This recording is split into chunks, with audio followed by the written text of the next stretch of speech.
우리는 하나님의 약속과 상관없는 이방인. 사도 바울은 우리도 과거의 유대인들처럼 하나님을 잃어버리고 제멋대로 살아가던 존재였음을 기억하라고 말합니다. 그리고 하나님이 그런 우리를 어떻게 구원하셨는지 헤아려 보라고 이야기합니다. 사실 우리는 선택받은 이스라엘 민족이 아닌 이방인입니다. 또한 율법에 따라 할례를 행하지 않는 무할례자들입니다. 또한 그리스도 밖에서 예수님과 상관없이 살았던 사람들입니다. 하나님이 아브라함과 이스라엘에게 주신 언약과 아무 상관이 없습니다.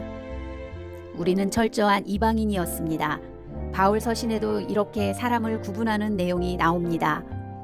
너희는 유대인이나 헬라인이나 종이나 자유인이나 남자나 여자나 다 그리스도 예수 안에서 하나이니라. 갈라디아서 3장 28절.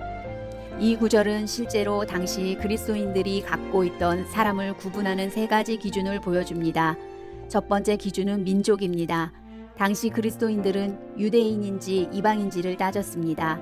민족으로 구분합니다. 두 번째 기준은 사회적 신분입니다. 노예와 자유인을 구분합니다. 세 번째 기준은 성별입니다. 여자인지 남자인지에 따라 대하는 것이 달라졌습니다. 사람에 대한 평가와 그로 말미암은 차별의 문제는 인류 역사와 함께 해온 뿌리 깊은 이슈입니다. 이는 초대교회에서도 크게 다르지 않았는데 아마 가장 대표적인 것은 민족 혹은 인종 차별이었을 겁니다. 우리나라만 해도 오랫동안 단일 민족으로 살다 보니 외국인에 대한 왠지 모를 불편함과 거리감이 있지 않습니까? 한국인으로 귀화했다고 해도 외국인이라는 사실은 변하지 않습니다. 21세기를 살아가는 우리가 그렇다면 초대교회 당시의 인종차별은 훨씬 더 심했을 것입니다. 유대인들은 자신들을 제외한 다른 모든 민족을 이방인으로 간주했습니다. 이방인들을 말하는 기계, 말하는 연장이나 도구로 생각한 것입니다. 노예인지 자유인인지도 중요했습니다. 로마서 16장에는 26명, 28명으로도 볼 수도 있습니다. 정도의 사람 이름이 기록되어 있는데 여기에는 의외로 사역자가 아닌 바울의 동역자들의 이름이 많이 등장합니다. 그중 9명 정도가 노예식 이름입니다. 당시 일반적으로 노예에게 붙여주는 이름이 따로 있었습니다. 신약 성경에 등장하는 노예 중에서 가장 널리 알려진 오네시모라는 유익 혹은 쓸만한 놈이라는 뜻입니다. 로마서 16장에 등장하는 이름에도 흔한 노예 이름인 암블리아, 우르바노, 블레곤, 허메, 비롤로고, 율리아 등이 있고 석방된 노예 이름으로 흔히 쓰이던 에베네도, 안드로니고도 있습니다. 그리고 아마 헤롯의 손자이며 글라우디오 황제의 친구였을 아리스도 블로와 글루우디오 황제에게 가장 큰 영향을 행사했을 뿐만 아니라 로마 제국의 가장 강력한 사람 중 하나였던 부자 나기수의 가족들도 있었습니다. 특기할 만한 것은 예수님의 십자가를 골고다까지 지고 갔던 구레네 시몬의 아들 루포와 그의 어머니도 로마 교회 구성이었다는 것입니다. 성별로 보면 26명 가운데 9명이 여인들이었으며 브리스가, 마리아, 유니아, 헤로디온, 두루베나, 드로보사, 버시, 율리아, 올름바, 특별히 이들 중 6의 사역을 바울이 칭찬하고 있습니다. 이는 초대교회 사역 안에서 여인들이 얼마나 중요한 위치를 차지하고 있었는지를 단적으로 보여줍니다. 이처럼 성경은 사회적 신분이나 성별, 나이 등의 기준으로 사람을 구분하고 차별하지 않습니다. 사도 바울과 동시대에 사역한 부부, 전도자 브리스길라와 아굴라의 이름은 신약 성경에 총 6번 등장합니다. 그런데 그 중에서 남편인 아굴라의 이름이 앞에 나오는 경우는 2번밖에 없고 나머지는 아내인 브루스길라가 앞에 나옵니다. 아내의 영향력이 남편보다 더 컸던 모양인데 성경은 이것을 여과 없이 그대로 표현합니다. 이는 로마서 16장에서도 동일합니다. 사도 바울은 로마의 교회에게 편지를 쓰면서 남자와 여자뿐 아니라 유대인과 이방인, 종과 자유인을 구분하지 않고 26명의 이름을 기록했습니다. 21세기인 지금도 한국교회는 여성을 목회자와 지도자로 세우는 것에 대해 활짝 열려있지 않습니다. 그런데 어떻게 초대교회에서 아내의 이름을 남편 이름 앞에 4번이나 기록한단 말입니까? 어떻게 사도의 편지에 그렇게 많은 여성과 노예의 이름을 적을 수 있었을까요? 정작 그 편지에 함께 이름을 올린 유대인은 대여섯 명뿐입니다. 어떻게 그럴 수 있었을까요? 유대인이든 이방인이든 종이든 자유자든 남자든 여자든 모두 예수 그리스도 안에서 하나임을 믿는 덕분입니다. 로마서 16장에 불필요하게 너무 많은 이름을 기록했다고 생각하는 사람들이 있습니다. 많은 사람이 성경에서 족보나 문안록이 나오면 쉽게 무시합니다. 그러나 하나님은 인종, 지위, 사회적 배경, 남녀노소 등을 가리지 않습니다. 우리가 어떤 배경을 가지고 있든지 어떤 환경에서 자라났든지 사랑하고 보호하며 인도해 주십니다. 우리는 이 성경 본문을 통해 하나님의 한 가족 안에 다양한 모습이 존재함을 볼 수 있어야 합니다. 또한 이렇게 다양한 사람으로 구성된 로마 교회는 통일성도 가지고 있었습니다. 그들은 그리스도 안에서 하나된 자들이었습니다. 그들은 성별과 지위를 가리지 않고 가정교회를 이루어 모였고 함께 교제했습니다. 예수 그리스도께서 십자가를 통해 우리 인간들 안에 있는 장벽들을 허물어 주셨기 때문에 모두 그리스도 안에서 하나의 공동체를 이루었던 것입니다. 십자가를 통해 하나 되다. 하나님이 없는 이방인으로 그리스도 밖에 있던 우리도 예수님의 피로 가까워졌고 하나님의 화평으로 모든 관계를 맡고 있던 담이 무너졌습니다. 그는 우리의 화평이신지라 둘로 하나를 만드사 원수된 것 곧 중간에 막힌 담을 자기 육체로 하시고 법조문으로 된 계명의 율법을 폐하셨으니 이는 이 둘로 자기 안에서 한 세 사람을 지어 화평하게 하시고 에베소서 2장 14절에서 15절 율법을 만족시키고 온전케 하는 예수 그리스도의 십자가로 하나 된 새로운 사람들이 되었습니다. 이 십자가가 유대인과 이방인, 자유인과 노예, 남자와 여자 사이의 차별을 깨뜨렸습니다.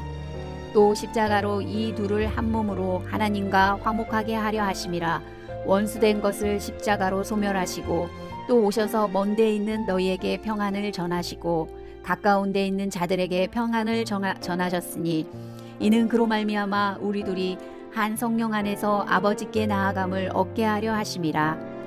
에베소서 2장 16절에서 18절 유대인과 이방인, 자유인과 노예, 남성과 여성이 하나 되어 한 성령 안에서 하나님께 나아가게 되었습니다. 이제부터 우리 가운데 이방인은 없습니다. 그러므로 이제부터 너희는 외인도 아니요 나그네도 아니요 오직 성도들과 동일한 시민이요 하나님의 권속이라. 에베소서 2장 19절 거절받고 따돌림 받는 외부인도 없고 외롭게 떠돌아다니는 나그네도 없습니다. 우리는 모두 하나님의 백성이며 하나님의 가족입니다. 그리고 하나의 건물로 함께 세워져 가고 있습니다. 너희는 사도들과 선지자들의 터 위에 세우심을 입은 자라. 그리스도 예수께서 친히 모퉁이 돌이 되셨느니라. 그의 안에서 건물마다 서로 연결하여 주 안에서 성전이 되어가고 너희도 성령 안에서 하나님이 거하실 처소가 되기 위하여 그리스도 예수 안에서 함께 지어져 가느니라.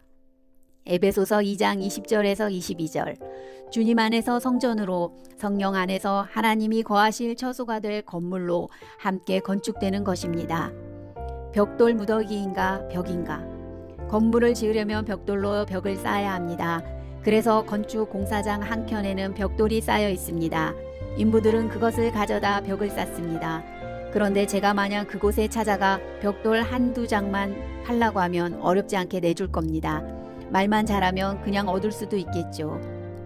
싣고 온 벽돌을 몇 장이 되는지 몰라도 무더기로 쌓아 놓는 것에서 한두 장 빼주는 것은 별 문제가 안 됩니다. 하지만 벽을 다 쌓은 상태에서 벽돌 한두 장만 빼달라고 하면 어떻게 될까요?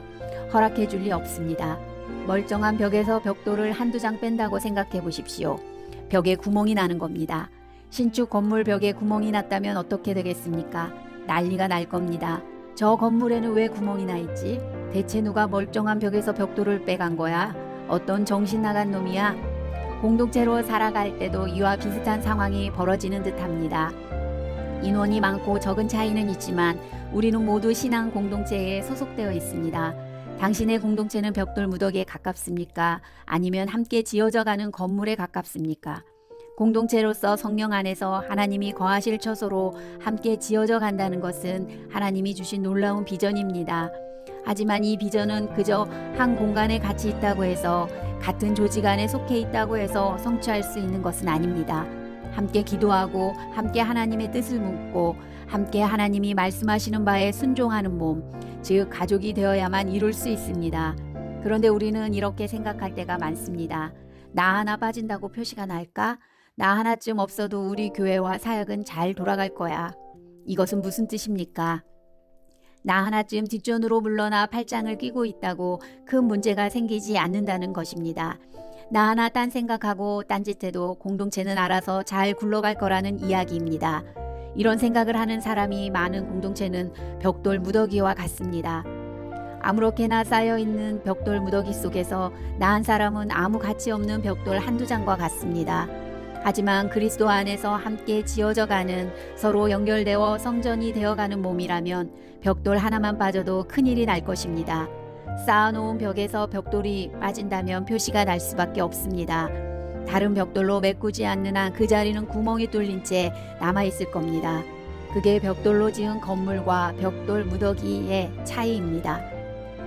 그렇다면 그리스도 안에서 가족이 되고 한 몸이 되고 한 세 사람이 되려면 우리의 공동체는 건물과 무더기 중 어느 것이 되어야 하겠습니까? 그런데 안타까운 것은 교회와 사역과 신앙 공동체 가운데 자기 것만 생각하는 사람이 많다는 점입니다. 내 부서, 내 사역, 내 성과에만 몰두해 있습니다. 물론 내 것이 잘 되는 것도 중요합니다. 하지만 문제는 내 것에 지나치게 몰두하는 탓에 우리를 생각할 여유가 없다는 것입니다. 자기 것만 강조하고 신경 쓰는 한 주 안에서 하나의 건물로 함께 지어져 가기란 불가능합니다. 전체적인 일은 지도자들이나 능력 있는 사람들이 알아서 하겠지. 내 할 바 아니야. 이렇게 내가 맡은 일이나 잘하면 되고 내가 속한 부서만 잘 되면 된다는 생각이 우리의 교회와 신앙 공동체를 좀먹고 분열시키고 있습니다. 그뿐만이 아닙니다. 교회와 선교단체, 신앙 공동체 안에서도 세상과 똑같은 라인이 존재하고 자신의 성공을 위한 줄서기가 공공연하게 이루어지고 있습니다. 또한 겉으로는 교파와 교단과 정치적 성향을 뛰어넘어 사역한다는 사람들이 출신 지역과 출신 학교, 나이와 성별, 교회와 사역의 규모에 따라 편을 가르고 당을 짓습니다. 예수 그리스도는 모든 관계 가운데 존재하는 벽을 허물고 멀어진 이들을 하나 되게 하시려고 십자가를 지셨는데 우리에게는 여전히 가로막혀 있는 영역이 많습니다. 사역과 사역, 개인과 개인, 목회자와 성도, 지도자와 성도들 사이에 그렇습니다. 그분 안에서 한 세 사람이 되어 화평하게 되기 원하시는 예수 그리스도의 길로 나아가려면 이 모든 벽이 십자가를 통해 이미 사라진 것을 믿고 그렇게 살아가야 합니다. 바로 초대교회처럼 말입니다.